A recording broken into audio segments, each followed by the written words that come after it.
நம்ம இன்னைக்கு இந்த வீடியோவில் எந்த விஷயத்தை பற்றி பேச போகிறோம், யாரை பற்றி பேச போகிறோம் அப்படின்னு சொல்லி கேட்டோம் அப்படின்னா, ஜென்சி கிட்ஸுங்களுடைய ரொம்ப பெரிய போராட்டம் வந்துட்டு நேபாளம் இருக்கு இல்லையா, நேபாளத்தை உலுக்கி எடுத்ததுக்கு அப்புறமா வந்துட்டு அங்கே பிரதமராக இருந்த ஷர்மா ஒலி பதவியை ரிசைன் பண்ணியிருந்தாரு அப்படின்னு தான் சொல்லணும்.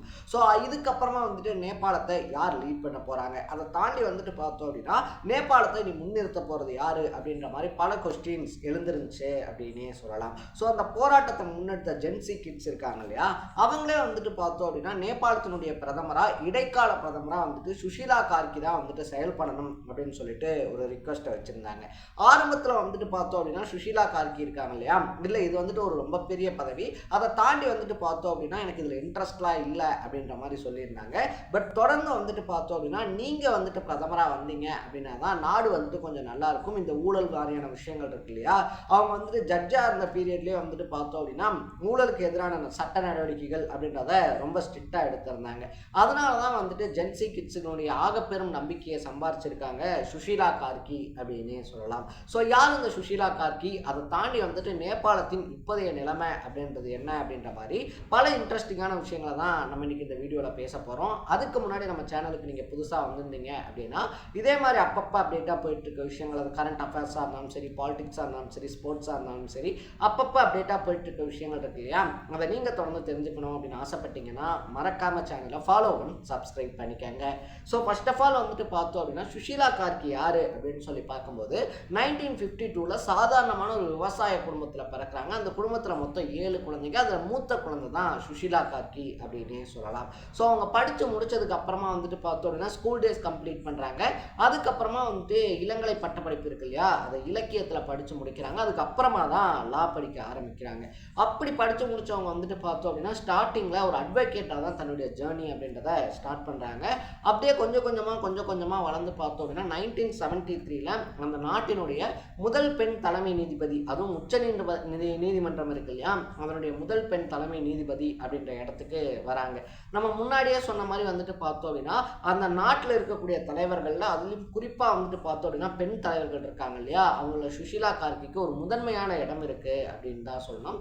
ஸோ அவங்க ஜட்ஜாக இருந்த பீரியட்லேயே வந்துட்டு பார்த்தோம் அப்படின்னா ஊழலுக்கு எதிரான நடவடிக்கைகள் அப்படின்றத ரொம்ப போல்ட்டாக எடுத்திருந்தாங்க. ஊழல் குற்றச்சாட்டு அப்படின்றது வந்துருச்சு அப்படின்னா அது யார் மேலேயா இருந்தாலும் சரி, அவங்க சமுதாயத்திலேயா இருந்தாலும் சரி, அரசியலையா இருந்தாலும் சரி, எவ்வளவு பெரும்புள்ளியாக இருந்தாலும் கூட அவங்க மேலே இருக்கக்கூடிய குற்றச்சாட்டு அப்படின்றது நிரூபிக்கப்பட்டுச்சுன்னா அதுக்கான தண்டனையை அவங்க பீரியடில் ரொம்பவே ஸ்ட்ராங்காக கொடுத்த ஒரு உமன் அப்படின்னு தான் சொன்னோம். அதனால தான் வந்துட்டு இப்போ அகெயின்ஸ்டாக நடந்த போராட்டம் இருக்கு இல்லையா, அது நடந்து முடிஞ்சதுக்கப்புறமா நேபாளத்தினுடைய முன்னாள் பிரதமரே மறுபடியும் பிரதமர் ஆவாரா அப்படின்ற எக்ஸ்பெக்டேஷன்லாம் இருக்கும்போது இல்லை அதெல்லாம் கிடையாது, சுஷீலா கார்கி தான் வந்துட்டு இந்த 6 மாதத்துக்கு இடைக்கால பிரதமராக இருக்க போகிறாங்க அப்படின்னு சொல்லிட்டு ஜென்சி கிட்ஸ் இருக்காங்க இல்லையா, அவங்களுடைய சார்பில் அறிவிக்கப்பட்டிருக்கு. இப்போதைக்கு வந்துட்டு பார்த்தோம் அப்படின்னா சுஷீலா மட்டும்தான் இடைக்கால பிரதமராக பதவி ஏற்றிருக்காங்க. அமைச்சரவை அப்படின்றது வந்துட்டு இன்னும் அமைக்கப்படல. இன்னும் ஓரிரு நாட்களில் வந்துட்டு பார்த்தோன்னா இடைக்கால அமைச்சரவை அப்படின்றதும் அமைக்கப்படும். பட் இந்த இடைக்கால அமைச்சரவையாக இருந்தாலும் சரி, இடைக்கால பிரதமராக இருந்தாலும் சரி, 6 மாதத்துக்கு தான் வந்துட்டு பார்த்தோம் அப்படின்னா அக்செப்டபிள். 6 மாதத்துக்குள்ள ஒரு பொது தேர்தலை சந்திக்க இருக்கு நேபாளம் அப்படின்னு தான் சொல்லணும். ஸோ நேபாளத்தில் வந்துட்டு பார்த்தோம் அப்படின்னா கம்யூனிஸ்ட் ஆட்சி அப்படின்றது தான் வந்துட்டு முன்னாடி நடந்துகிட்டு இருந்துச்சு அப்படின்னே சொல்லலாம். ஷர்மா ஒலி இருக்கார் இல்லையா, அவருடைய தலைமையின் கீழே. பட் இதுக்கு எதிராக வந்துட்டு இளைஞர்கள் பண்ண போராட்டம் அப்படின்றது ரொம்ப பெரிய அளவில் அதிர்வலைகளை ஏற்படுத்தி இருந்துச்சு அப்படின்னு தான் சொல்லணும். இதுக்கு முக்கியமான காரணம் என்னவா இருந்துச்சு அப்படின்னு சொல்லி பார்த்தோம்னா ஒரு 26 ஆப்ஸ் இருக்கு இல்லையா, ஃபேஸ்புக்கு, இன்ஸ்டாகிராமு, டெலிகிராமு, அந்த மாதிரி 26 ஆப்ஸை வந்துட்டு நேபாள் கவர்மெண்ட் தடை பண்ணியிருந்தாங்க. நேபாள் கவர்மெண்ட் சார்பில் வந்து சொல்லப்பட்ட காரணமாக என்னவா இருந்துச்சு அப்படின்னு சொல்லி பார்த்தோம்னா அரசுக்கு எதிராக வந்துட்டு பல நடவடிக்கைகள் அப்படின்றத இந்த சோஷியல் மீடியாஸ் வந்துட்டு முன்னெடுத்துக்கிட்டு இருக்காங்க. சோஷியல் மீடியாஸ் முன்னெடுக்கிறாங்க அப்படின்றத தாண்டி எங்கெல்லாம் வந்துட்டு இந்த கம்யூனிஸ்ட் ஆட்சி அப்படின்றது வந்துட்டு நடக்குதோ அதை கலைக்கிறதுக்கு வலதுசாரிகள் ஆக பெரும் முயற்சி அப்படின்றத வந்துட்டு பண்ணுவாங்க. அதே மாதிரி தான் வந்துட்டு இங்கே கம்யூனிஸ்ட் ஆட்சி அப்படின்றது நடக்கிறது அவங்களால பொறுத்துக்க முடியாத ஒரு விஷயமா இருந்துகிட்டு இருக்கு. இதை கலைக்கிறதுக்கு தான் வந்துட்டு பார்த்தோம் அப்படின்னா சர்வதேச நாடுகளுடைய சதி அப்படின்ற மாதிரியான விஷயங்கள் நடக்குது அப்படின்னு சொல்லிட்டு குற்றச்சாட்டுகள் முன்வைக்கப்பட்டிருந்துச்சு. ஆனால் நேபாள் இளைஞர்கள் இருக்காங்க இல்லையா, இந்த போராட்டத்தை முன்னெடுத்த இளைஞர்கள், அவங்களுடைய சார்பிலிருந்து சொல்லப்பட்ட விஷயம் என்னவா இருக்கு அப்படின்னு சொல்லி பார்த்தோம்னா நேபாளில் வேலை வாய்ப்பின்மை அப்படின்றது அதிகமாக போயிடுச்சு. அது மட்டும் இல்லாமல் வந்துட்டு பார்த்தோம் அப்படின்னா இங்கே ஊழல் அப்படின்றதும் நாளுக்கு நாள் அதிகமாயிட்டே வருது. இங்கே எங்களை மாதிரியான தரப்பு வந்துட்டு தொடர்ந்து வேலையின்மை அதனாலையும் வறுமையினாலையும் வாடிக்கிட்டு இருக்கும்போது அரசியல் கட்சியினுடைய தலைவர்கள் இருக்காங்க இல்லையா, அவங்க டிக்டாக் மாதிரியான ஆப்ஸில் வந்துட்டு பார்த்தோம் அப்படின்னா அவங்களுடைய லைஃப் ஸ்டைல் வீடியோஸ் அப்படின்றதெல்லாம் அப்லோட் பண்ணுறாங்க. ஸோ அப்படி அவங்க அப்லோட் பண்ணக்கூடிய அந்த வீடியோஸில் வந்துட்டு பார்த்தோம் அப்படின்னா அவங்களுடைய வாழ்க்கை முறை, அவங்களுடைய லைஃப் ஸ்டைல் அப்படின்றது இருக்கு இல்லையா, அது வந்துட்டு பார்க்கக்கூடிய எல்லாத்துக்குமே ஒரு ஆகப்பெரும் கோபத்தை உண்டாக்கக்கூடிய ஒரு விஷயமா இருக்குது. ஏன்னா நாட்டில் வந்துட்டு ஒரு இளைஞர்கள் எல்லாருமே வந்துட்டு வறுமையில் வாடிக்கிட்டு இருக்கும்போது அரசியல் கட்சியினுடைய தலைவர்கள் மட்டும் அவங்களுடைய குழந்தைகள் மட்டும் பார்த்தோம் அப்படின்னா தொடர்ந்து பணத்தில் செழிப்பாக இருக்கிறது அப்படின்றது இருக்கு இல்லையா, இது எந்த வகையில் நியாயம் அப்படின்ற மாதிரியான கோரிக்கைகளை முன் வச்சு தான் இந்த போராட்டம் அப்படின்றது நடந்துருந்துச்சு. ஸோ அடுத்து வரக்கூடிய எலெக்ஷன்ஸ் அப்படின்றது இருக்கு இல்லையா, அதில் நிப்பாட்டக்கூடிய வேட்பாளர்களாக இருந்தாலும் சரி, அதை தாண்டி வந்துட்டு ஓட்டு கேட்பு இந்த வாக்குறுதிகள் தரக்கூடிய தலைவர்களாக இருந்தாலும் சரி, சிந்திச்சே ஆக வேண்டிய கட்டாயம் அப்படின்றதுக்கு தள்ளப்பட்டிருக்காங்க.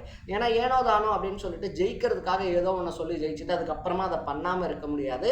அப்படி நம்ம அதை பண்ணாமல் இருந்தோம் அப்படின்னா இந்த மாதிரியான பின் விளைவுகள் அப்படின்றது நம்ம கவர்மெண்ட்டுக்கு வரதுக்கான வாய்ப்புகள் அப்படின்றது நிறையன்றதை நேபாள் கவர்மெண்ட் மட்டும் கிடையாது, உலக நாடுகளில் இருக்கக்கூடிய மக்கள் ஜனநாயக ஆட்சி நடக்கக்கூடிய பல நாடுகளும் அவங்களுடைய செவிலில் அரைஞ்ச மாதிரி இந்த போராட்டம் அப்படின்றது முன்னிலைப்படுத்தப்பட்டிருக்கு. ஸோ அங்கே தானே நடந்துச்சு, இலங்கையில் தானே நடந்துச்சு, பாகிஸ்தானில் தானே நடந்துச்சு அப்படின்னு சொல்லிட்டு நம்ம பேசிக்கிட்டு இருக்கக்கூடிய சுச்சுவேஷனில் இந்தியாவுக்கு பக்கத்து நாடான நேபாளிலே வந்துட்டு இவ்வளோ பெரிய புரட்சி அப்படின்றது வெடிச்சிருக்கிறது இருக்கு இல்லையா, அது வந்துட்டு மற்ற நாடுகள் எல்லாத்துக்குமே ஒரு அபாயமணி மாதிரி ஒழிக்கப்பட்டிருக்கு அப்படின்னே சொல்லலாம். இனிமேலாச்சும் இந்த கரப்ஷன் அப்படின்றதெல்லாம் நிப்பாட்டிட்டு மக்களை பாருங்க, மக்களுக்கு என்ன தேவையோ அதை செஞ்சு கொடுக்குற வழியை பாருங்க, மக்களுடைய நலனுக்கான திட்டங்களை முன்னெடுங்க அப்படின்னு சொல்லிட்டு பார்த்தோம்னா ஒரு அபாயமணி மாதிரி ஒரு எச்சரிக்கை அப்படின்றது கொடுக்கப்பட்டிருக்கு.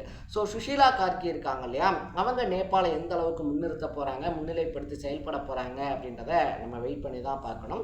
நீங்கள் சுஷீலா கார்கியை பற்றி என்ன நினைக்கிறீங்க அப்படின்றத கமெண்ட்ல போட்டு இதே மாதிரி அப்பப்போ அப்டேட்டாக போயிட்டு இருக்க விஷயங்கள் இருக்கு இல்லையா, அது கரண்ட் அஃபேர்ஸாக இருந்தாலும் சரி, பாலிடிக்ஸாக இருந்தாலும் சரி, ஸ்போர்ட்ஸாக இருந்தாலும் சரி, அப்பப்போ அப்டேட்டாக போயிட்டு இருக்க விஷயங்களை நீங்கள் தொடர்ந்து தெரிஞ்சுக்கணும் அப்படின்னு ஆசைப்பட்டீங்கன்னா மறக்காம சேனலை ஃபாலோ பண்ணி சப்ஸ்கிரைப் பண்ணிக்கோங்க.